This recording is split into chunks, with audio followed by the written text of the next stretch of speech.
what's important is that in order to integrate renewable energy generation, energy storage is vital. And that's what we are bringing. We are bringing this storage in order to help, in a cost-effective way, renewable energy generation.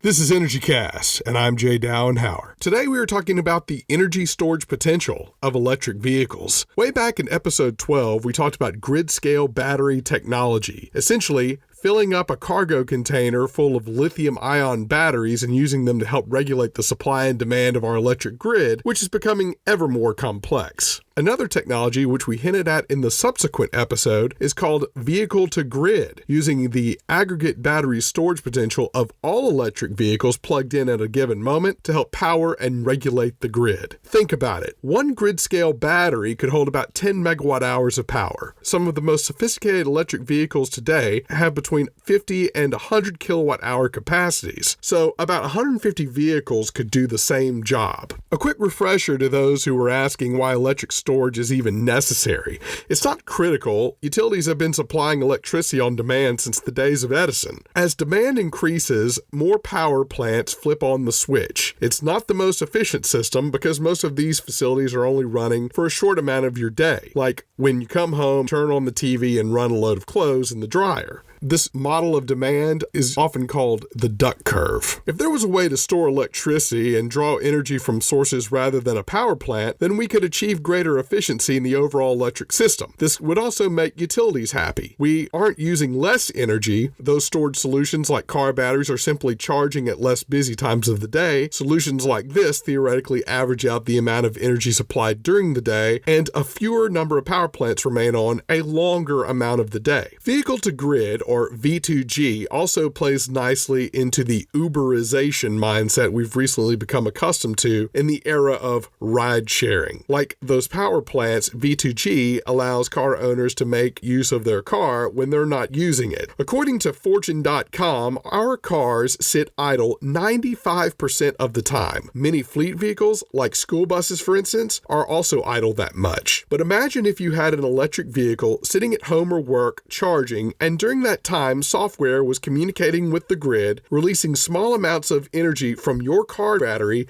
to help steady electric supply. At first, it reminded me of those parking lot attendants in Ferris Bueller. Okay, listen, I want you to take extra special care of this vehicle. Okay? Hey, no problem. Great. Trust me. You fellas have nothing to worry about. I'm a professional. Professional what? Now don't worry, no one's taking an EV on a lakeside joyride. Instead, the car remains securely plugged in. Many of you may be wondering, what good is a system that draws electricity from your car if you don't have enough electricity to get home every night? Remember our discussion about range anxiety in our last EV episode? We don't want to freak out Cameron.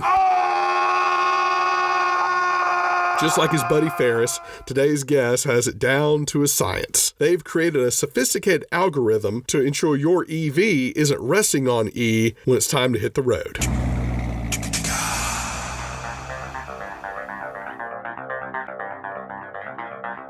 Our guest today is Dr. Gregory Poulin, Chairman and CEO of Nuvve Corporation, the only commercial vehicle-to-grid company as of today that has gone to market. Dr. Poulin is French, and his international staff have developed projects on both sides of the Atlantic for partners like Nissan and even a school bus initiative in California. I've been a big supporter of harnessing fleet vehicles, which we discussed at length. We also discussed what challenges and opportunities V2G could pose for the grid based on their experiences in places like Norway. When Dr. Poulin and I spoke back in December, Nuvve had also recently announced that it was getting its Series A financing, which is always a huge accomplishment for a young company. I spoke with him over the phone at his offices in San Diego. I hope you enjoy my conversation with Dr. Gregory Poulin.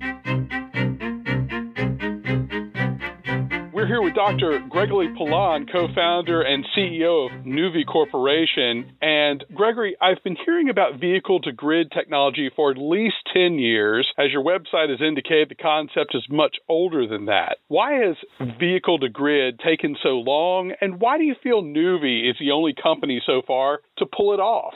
Sure. So on the first point, why is it taking so long? V2G is one of the pieces for that. The automobile industry had to come together and reach the point that we have reached now, not only the penetration of electric vehicles today, but the targets also. Governments have had a strong influence, especially European governments, in setting up goals, in not allowing internal combustion engine to be sold after a certain amount of time, like 2030 or 2040. Now, the issue of how are we going to be integrating all those electric vehicles, then V2G becomes the answer to that. And then the next part, why do you feel Nuvve is the only company so far to pull it off? I know that many other companies are working on V2G, but we are the first one to market today because actually I had the idea in 1996, so a long time ago, and I've been working on it all those years, all the way to 2009 when we started to participate in PJM market, which is a market that covers a big part of the east coast of the United States. And so in 2009, we started electric vehicles participating in certain energy markets. And between 2009 and now, we've been able to refine the algorithms that have been used to perform V2G activities. You brought up earlier about all the different stakeholders, and it's bringing a lot of pieces together. A big part of this technology is the communications component. Who is communicating to whom? In terms of the system communication, the system is made of three key parts. One, there is a part that is interfacing with the grid in order to receive the information from the grid. And this could be at three levels. One is called grid-wide. This is usually where you have an independent system operator that is managing the grid and taking care of the transmission from the generation all the way to the distribution system. And here it's a question of balancing, making sure that you always have a balance between the demand and the supply. The next level is at the distribution level, where you are reducing the voltage to reach houses and commercial sites. And then the third range is what you call behind the meter, helping consumers optimize the electric bill, and also something that is usually used on commercial sites today called demand charge, where your electric bill is not just about electricity, but also about the peak demand that you have. On the other hand, the system also connects to the cars and charging stations, depending on the technology of communication between the car and the charging stations. Today in Denmark, when we are using Nissan cars, we are actually communicating only with the charging station, and then we are relying on the protocol between the charging station and the vehicle in order to control the charge and discharge rate of that vehicle. There are other implementations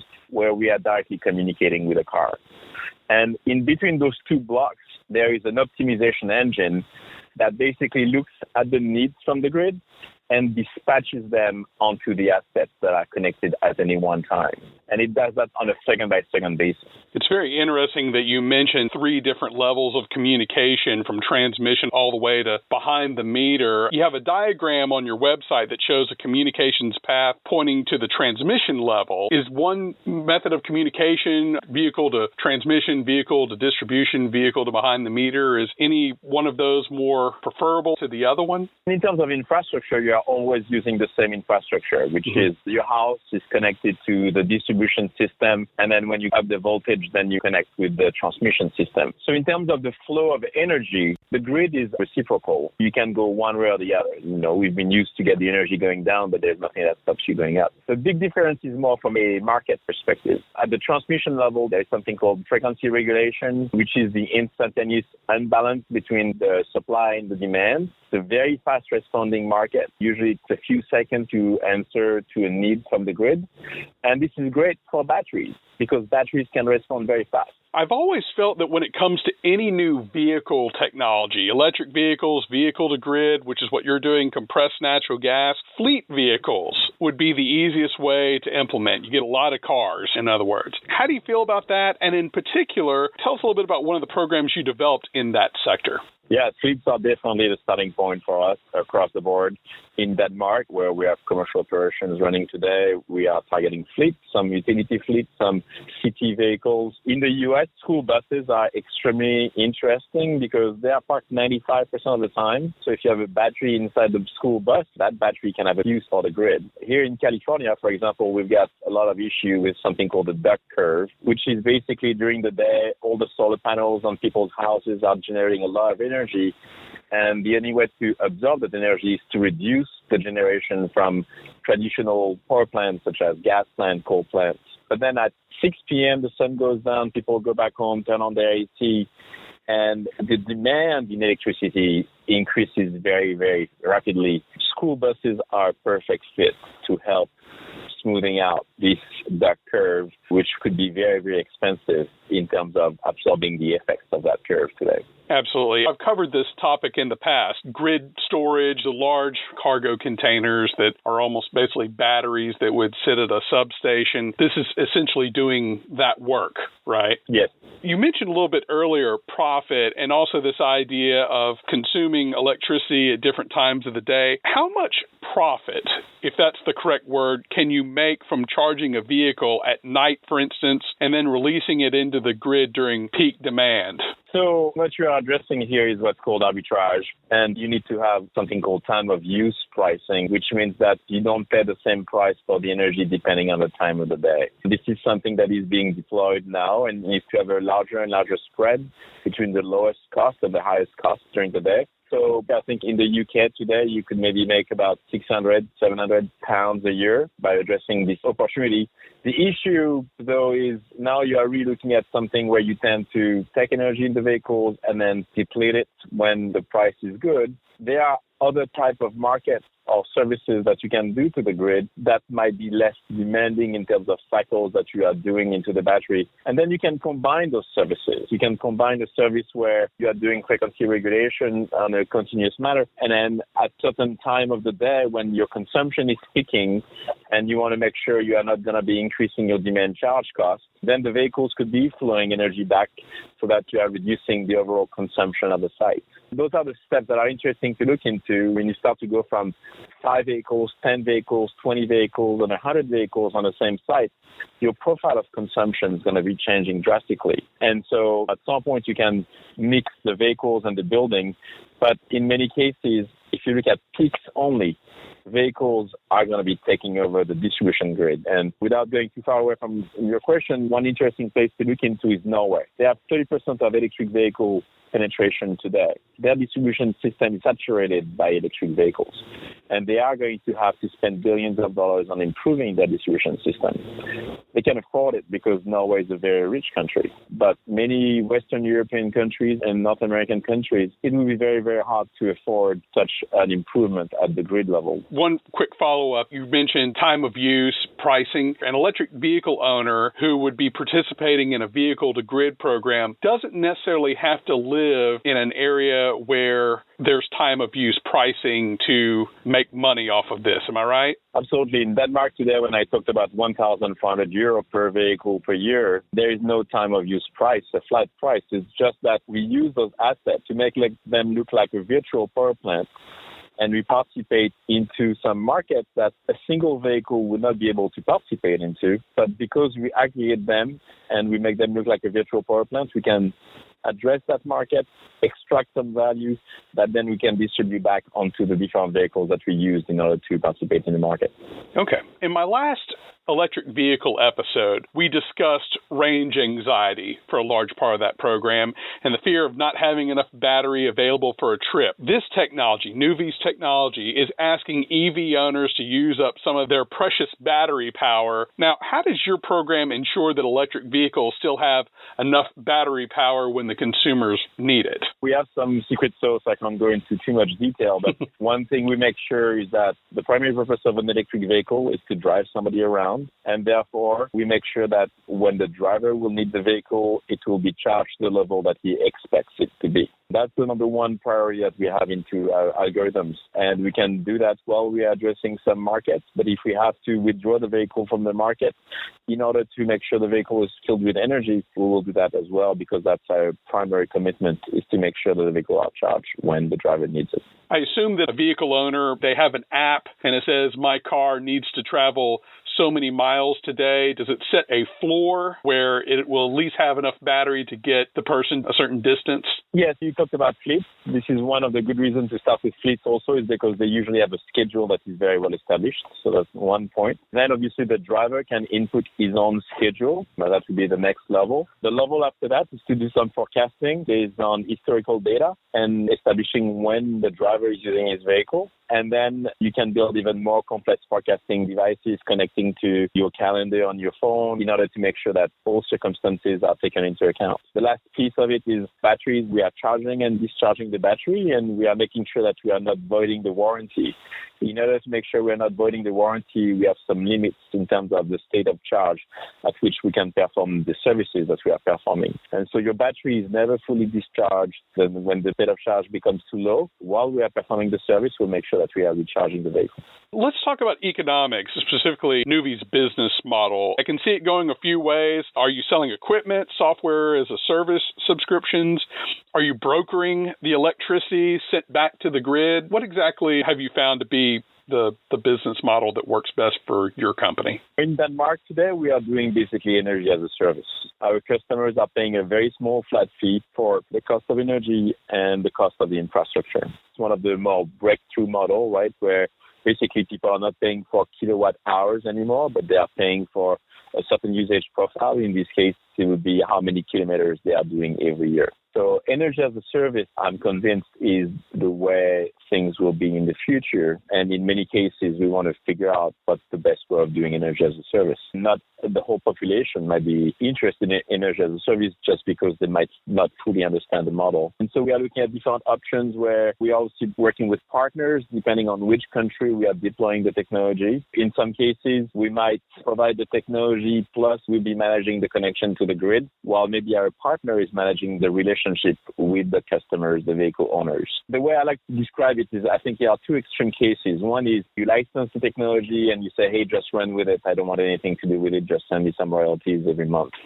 That would be one. The other would be Nuvve is going to do everything and buy the infrastructure, install the infrastructure, own it, own the customer, participate into the energy market. There's a lot of things that needs to be addressed. This is more of a broader question about how you feel about electric vehicles. Do you feel that there's anything stopping electric vehicles' progress? The only thing I can really think of at this point, you mentioned Norway, where you said that they're going to have to upgrade their transmission and distribution infrastructure. The only thing I can think of is the price, possibly shortages of lithium to make the batteries. I think in the short run, the penetration of electric vehicle could be slowed down if the distribution system is not capable of integrating those electric vehicles. And that would come across as increase in the cost of energy, potentially demand charge that would be applying to consumers. I'm looking more on the short run. I think lithium might be a problem in the future. I think we are pretty far away from that. The integration of EV in the short run is the biggest potential problem. You're an international company with projects on both sides of the Atlantic. How have these projects differed in the U.S. and Western Europe? In many ways. One is obviously the partners that we are working with. Car manufacturers are very local in terms of how they are dealing with the opportunities. For example, we've been working very closely with Nissan. The Nissan European team has been very aggressive in working with us. Utilities are also a little bit more advanced from the perspective of energy as a service and distributed energy sources and storage. We see the markets in Europe being quite a bit more open for our solution. In the U.S., you have the coast, California, PJM, where there are markets that are pretty well established. In the middle of the country, there are still a lot of places where you have vertically integrated utilities. And so you can't address them in the same way as you're addressing markets, for example, in Europe that are pretty deregulated. So from a regulation perspective, from a partnership, who are we working with and what is the business model that we are applying based on those different geographies is different from one place to another as well. Finally, you made a little bit of news last week. We're recording this on Monday, and just this past Friday, you announced the completion of a Series A funding round. What are your plans with this new infusion of capital? The primary purpose of this is to redevelop the business in Western Europe and North America. This is what we have promised our investors. They are giving us a lot of room in the way we can partner with many other companies, which is really great. The goal is to bring it through first fleets and then switching over to consumers. But our focus is going to be a lot on fleets over the next couple of years. The consumer developing the value propositions that consumer will feel attractive by 2020, 2021, when the number of electric vehicles is going to be drastically increasing in terms of models that people will be able to choose from. Well, that's fantastic. And congratulations. I know how hard that is to get to that level. And certainly it was a lot of work for your team to get to this point. My hat's off to you. It was smooth and easy. Smooth and easy. Right. Of course it was.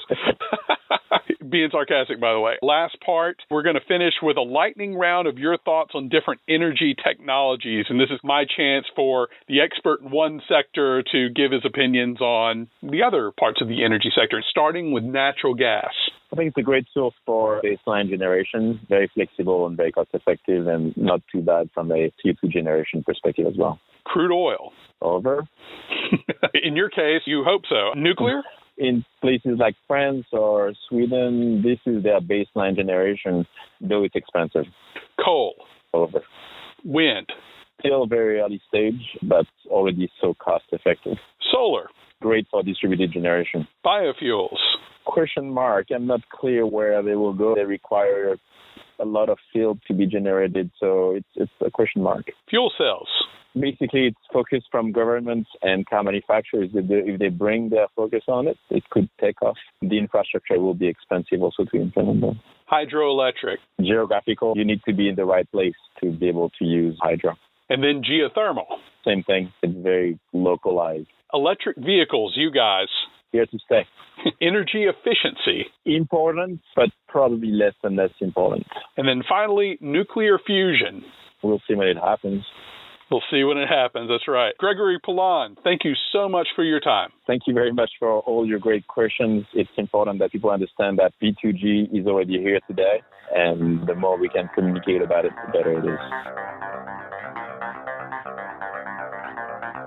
That was Dr. Gregory Poulin, Chairman and CEO of Nuvve Corporation, a vehicle-to-grid company based in San Diego. Dr. Poulin says making the grid work ideally for V2G, residential solar, and all the great technologies that ask the grid to move in both directions won't be cheap. The European utilities E.ON and EDF recently published a paper saying that they expect that grid upgrades could cost about $250 billion over there. We're seeing these upgrades to our grid infrastructure around the world, and as the popularity and demand for these technologies grow, so will these grid efforts. And I found it incredible during the interview how Nuvve is finding innovative ways to predict how much range an electric vehicle should have. For instance, a calendar event on your smartphone could tell your car that it should plan for some extra mileage later that day.